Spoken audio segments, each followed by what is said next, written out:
Namaskar and welcome to Sansad Television. I am Vishal Dahiya and you're watching our show Perspective, where we bring you detailed analysis of key national and international issues. Today we're going to talk about the death penalty debate.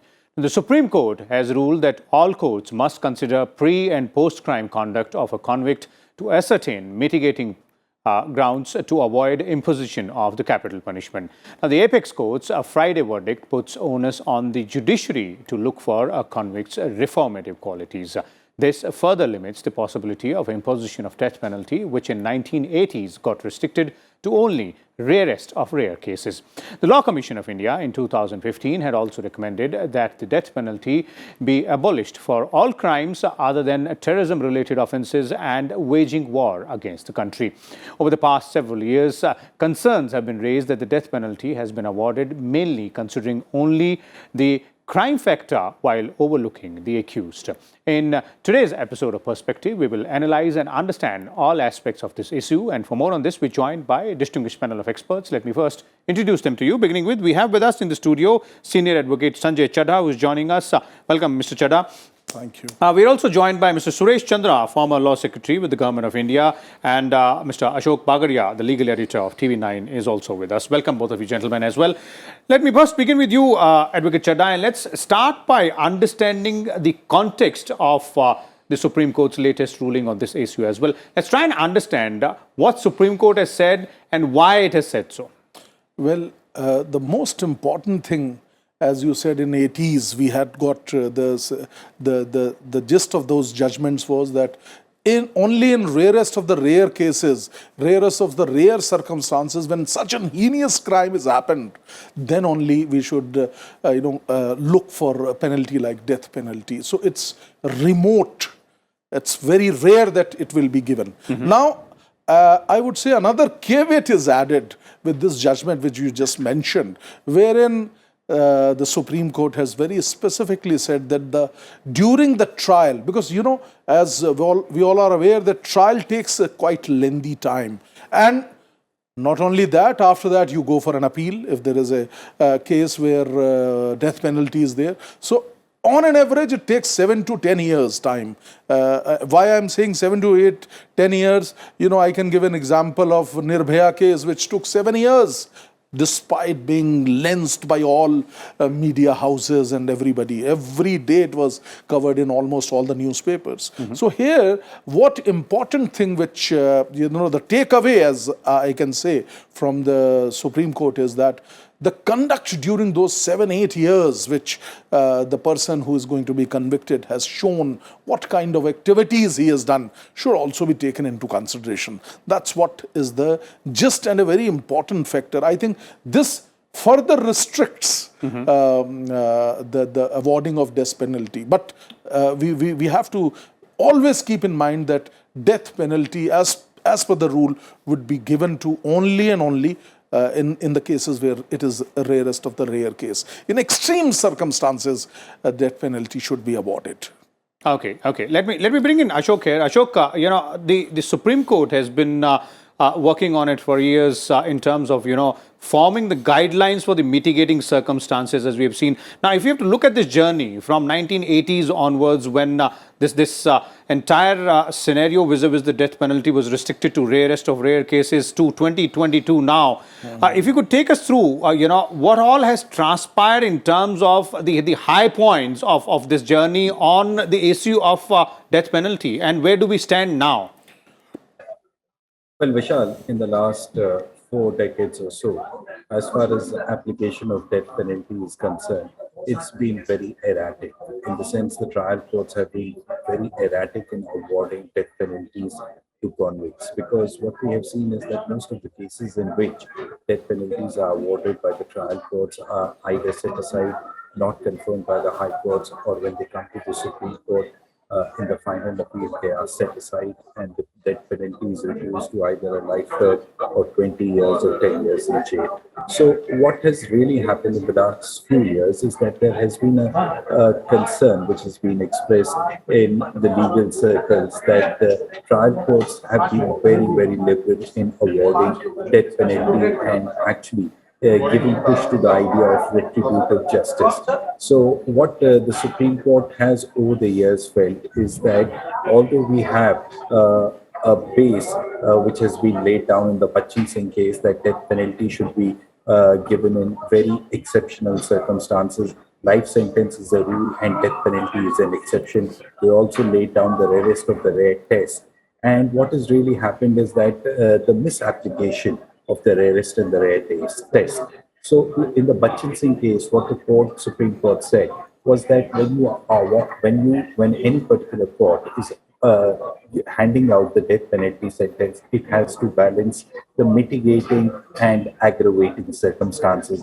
And once they are balanced out, you have to see which of the scale is heavier, and on that basis, you have to award the death penalty. But of late, what's happening is that we have seen that there have been many instances that the trial courts have heard arguments on sentencing, and within hours of the conclusion of the arguments, they pronounce their verdict. And there is no proper weighing of the aggravating and mitigating circumstances. So, what has really happened in the last 40 years is the misapplication or the abuse of the Supreme Court guidelines which have been laid down in Bachchan Singh case. Now, what the Supreme Court wants is to set the record straight and say that, look, all of this has to stop. And what is really important, Vishal, I want to say is that as on 31st December 2021, there are around 488 people who are on the death row. In the year 2021 itself, there were 144 instances in which death penalty was given out by the trial courts. So what we are witnessing, this has become more of a trend that the trial courts have actually hurried through, or rather not properly applied the law which is laid down in the Bachchan Singh case. And this is resulting in the number of death rows in our prisons piling up. The number of convicts who are on death row is piling up. Okay. Mr. Suresh Chandra, let's also understand this from the perspective of executive and the legislative as well, because making the law is in the domain of the parliament, and the law is already there. It exists. It's about the interpretations and, of course, the way judiciary is now putting in place mitigating circumstances as well. And that 4-decade-long journey which Ashok just described about, and several checks and balances being put in place. How has the government and the executive looked at it all through these years, and where does it stand now? This debate, whether the capital punishment should be there or it should be abolished, has been for a very long time. And the Supreme Court, after a number of cases, as our colleague have already mentioned, right from Bachchan Singh and all those cases wherein the death penalty has been awarded, the Supreme Court had very categorically and clearly brought out the principle of rarest of the rare cases. And this is the latest judgment, to my mind, is also to arrive at the rare of the rarest category. But on the government and also the international pressure was always there that it should be abolished. Whenever we used to go for any, bilateral agreement or multilateral agreement on the international platform, then there used to be, pressure, or they were not agreeing some of our provisions because we had the provision for capital punishment. But why capital punishment? We have to go into this aspect because there are three theories. One is the preventive, retributive theory, and the reformative. Retributed nowadays have come down. They are not just to punish somebody because he has done this. More thrust is nowadays is on the preventive, as well as these are the theories which are more acceptable. That is the reformative. And of course, there are certain circumstances, as in the judgment I could not go through completely, but I was going through the UU Lalit, Justice UU Lalit, who has been, expert on the criminal justice, he had been very beautifully, while balancing, had brought out those mitigating factors and the guidelines for the judiciary, and as well as what should be the relevant material, relevant information which should be taken into consideration. Okay. So I think this is something, thesis, antithesis, and synthesis. So long as the law is there, so long as the law is not struck down or law, is not amended, I will say whatever you say, either the rarest of the rare cases or the categories like terrorist elements or some certain other persons who are waging war against the government, or maybe certain other very serious offenses against the humanity or the large number of persons, like which has been mentioned. Okay. So I am of the view that the government always goes by, by the public opinion, as well as the requirement of the national and international, opinion. Okay. And I have seen while we were undertaking this law commission's report. At that time also it was discussed and at various forums, and finally it was decided that we should not abolish it, because the balancing is being done by the Supreme Court, okay, or by the judiciary, okay, and the government, when they are prosecuting and seeking capital punishment, at that time they are trying to bring it in the rarest of the rare cases, okay, for the sake of independence of judiciary, and for the sake of that the administration of justice will be done in a reasonable manner. Okay.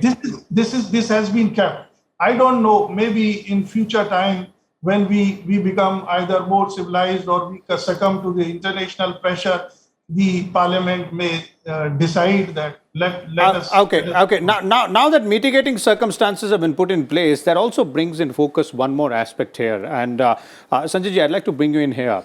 Is that this also, if you look at Supreme Court's earlier, stand on this particular issue, it clearly said that the court should respond to society's cry for, justice being delivered in heinous crimes with commensurate punishment. Exactly. That is very, very important. What, at the time when you are giving proper importance to mitigating circumstances, as stated by Justice Lalit, who himself, as Sureshji has also mentioned, that was a dynamic lawyer of as far as the criminal law is concerned, and now he's delivering very wonderful judgments. So this, very correctly you have stated that yes, that aspect is to be taken into consideration, but what about the victim's side? What happened to those persons who have suffered? Whether, by the act of this is where you have to do, weigh both the things and then decide what is to be the next course of action. Okay. What will happen to the pain, agony, the disturbance, which not only the victim, the entire family, the entire kunba of that particular family will be facing when they see that this heinous crime has happened, and which properly falls in, I'm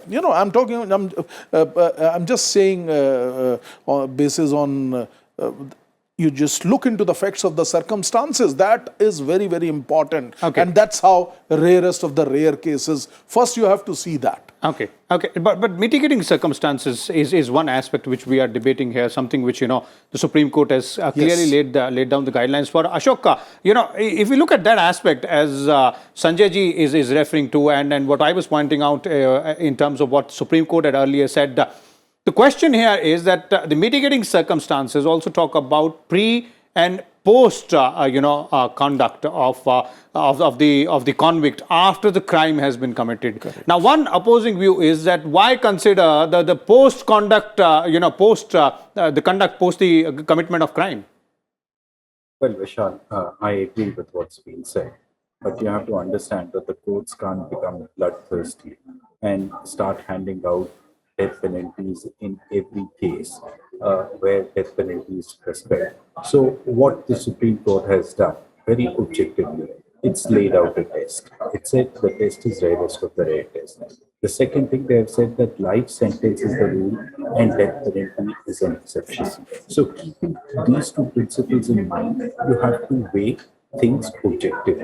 Now, as far as mitigating, why? Now, the question arises is that what about the rights of the victim? Now, you see, as far as the criminal jurisprudence is concerned globally, it has evolved. The concept of criminal jurisprudence and punishment has evolved from the retributive punishment to deterrent punishment to reformative punishments. In fact, yesterday itself in the Yasin Malik case, what we saw was that the NIA, which was probing a terror funding case, needed the court to look into give Yasin Malik the death penalty. However, the court rightly applied the principles which were laid down in Bachchan Singh and Machi Singh's case, and it balanced the mitigating and aggravating circumstances. But now, most importantly, what you have to see is that why is mitigating circumstances more important? And before I answer the question why, we need to look what are the mitigating circumstances. So if we look at what the court is saying, is that the court says that a mitigating circumstance is the age of the convict, what is his family background, what was his early family background, what is his educational status, what is his income, what are the chances that this person who's being held as a convict or who's been convicted of an heinous offense, what are the chances that he can be reformed?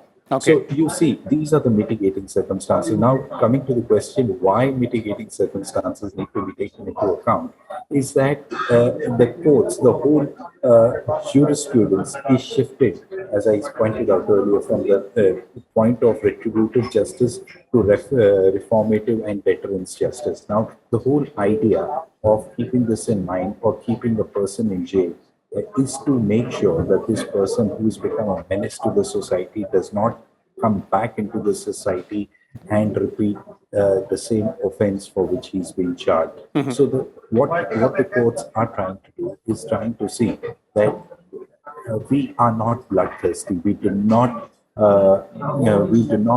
prescribe to the idea of death penalty to be given in every case. For us, for the courts, as far as the courts are concerned, life sentence is a rule and death penalty is an exception. And we'll apply that exception as long as the case is made out, if the crime is such a diabolical nature that death penalty is made out. In fact, what we have seen that in the 2611 case, the whole question of mitigating and aggravating circumstances were argued for Abdul Qasar also.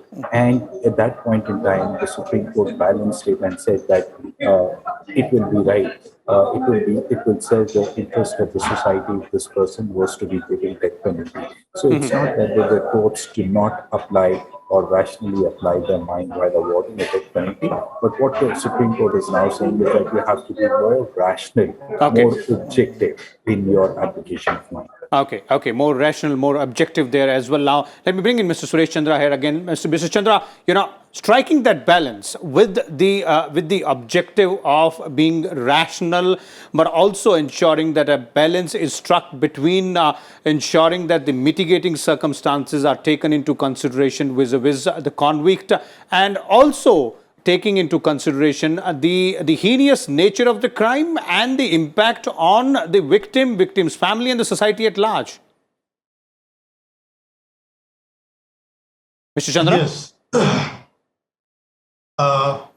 Frankly speaking, if you see this judgment, it will have a persuasive forces over the judges. But practically, if you see the lower judiciary, invariably they are giving maximum punishment. maximum punishment is later on being, either decreased or upheld by the High Court. And ultimately, in all the cases, the capital punishment cases, it comes to the Supreme Court. And in all these cases, when we say balancing and mitigating and all, you will see the principles of principles of reasonableness apply. And what are the principles of reasonableness? Are the all those circumstances, all those material, if placed upon before a person of ordinary prudence, the same decision will be taken by him. But we have seen all these having been, principles being there. We have seen most of the time the judges' orientation, background, and sometimes that affects. So I am of the view the balancing was there earlier also. Balancing will remain in future also. But the fact is the responsibility of the judges is there to implement the statute in true spirit, and with that interpretation which has been given by the Supreme Court. And I am again of the view that the balancing will have to be done. The past and the public opinion also has an impact. So I will again say, with concluding, this is something like thesis, antithesis, and synthesis. Okay. Like that, the law also moves, and the principles of reasonableness also will improve. Indeed. Okay. Move like that. Okay. Let's take a concluding comment from Sanjay ji here. Sanjay ji, in terms of understanding the context, we have understood as to with what context the Supreme Court has finally come out with these guidelines. But as Ashok was pointing out, that of course, we will have to also take into consideration the way the jurisprudence or the principles of jurisprudence have moved from retributive to reformative as well. And this also is more or less to keep in check the trial courts in a sense that they don't go on handing out death penalties as a rule but as an exception. Very, very correct. Now, I would like to say one thing here, which is very important, just stuck to my mind, that when, in any criminal case, whether it is a matter of bail at the inception, you look into the antecedents of the person. You look into the family background, as Ashok ji has just said. All those things are very, very relevant in almost all the criminal cases. Now, what was happening up till date? Up till date, in the rarest of the rare cases, which are where an heinous crime has happened, these points were not looked into. As Suresh ji has very rightly said, that the lower court judges are, they have adopted a kind of prototype and a kind of similar way. They are just printing their judgments. That's what is one thing which must have been there in the mind of the court. So court has very categorically said that these important point of criminal jurisprudence are important here in these heinous offences also, where you are following, we are aware that you are following the rarest of the rare principle, and as a matter of fact, it is the death penalty is always an exceptional thing which you should award. Okay. One, and of course, please use these, please look into these circumstances also, which are there existing, which most of the time, rather I would say majority of the cases, we miss and they don't go into these circumstances. And these circumstances are also relevant. With this kind of judgments, I think what you said, that the theory, and we are on the progressive set of, I think, theory we are adopting. Okay. That's what So I this feel. is seemingly the way forward moving here. Thank you so much, Mr. Sanjay Chadda, Ashok Bagaria, as well as Mr. Suresh Chandra for sharing your views and insight with us and our viewers, as our experts were pointing out and explaining to us not only the judgment, its context, but also what it signifies, and in terms of the overall debate on death penalty, where do we stand? We'll keep a close watch on all the developments on this aspect and many others as well, and keep on bringing you detailed analysis. Till then, keep watching Sansad Television. Thank you.